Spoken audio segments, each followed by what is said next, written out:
সংসারে আমাদের জীবনে যখন কোনো সুখ বা দুঃখ আসে, তার জন্য আমরা কাউকে না কাউকে অবশ্যই দায়ী করে থাকি, তাই না?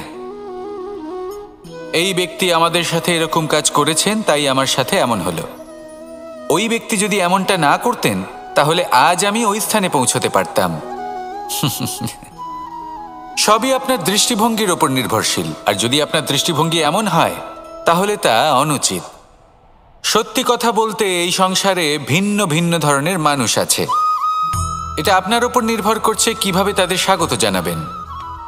একবার ভাবুন, আমি আমার দুটো হাত সামনে নিয়ে এলাম, দুটো মুঠো খুলে দিলাম।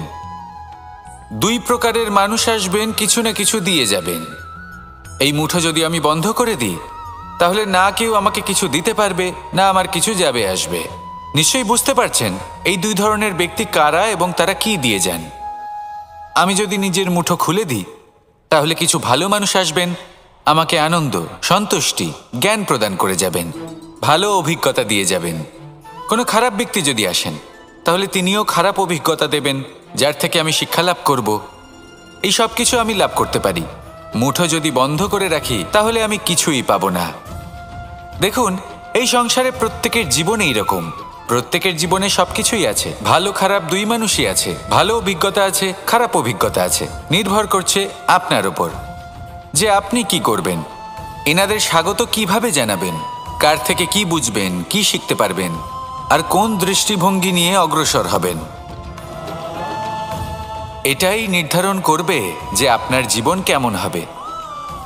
আসুন আমার সাথে ভালোবেসে বলুন, রাধা রাধা।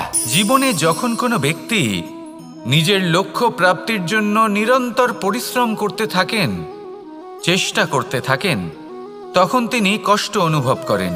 কখনো শারীরিক কষ্ট, কখনো মানসিক কষ্ট। এবার উনি এটা ভাবতে থাকেন যে আমি কি উচিত করছি নাকি অনুচিত করছি।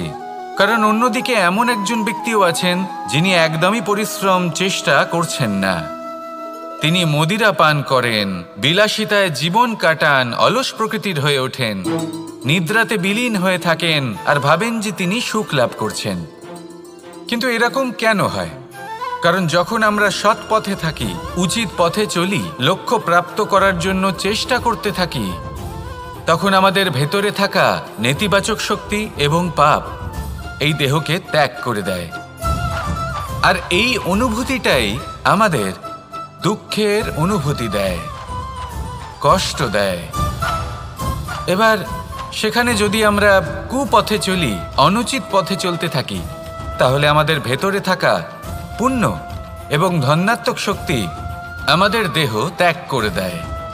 আর এই অনুভূতির কারণেই আমরা সুখ অনুভব করি।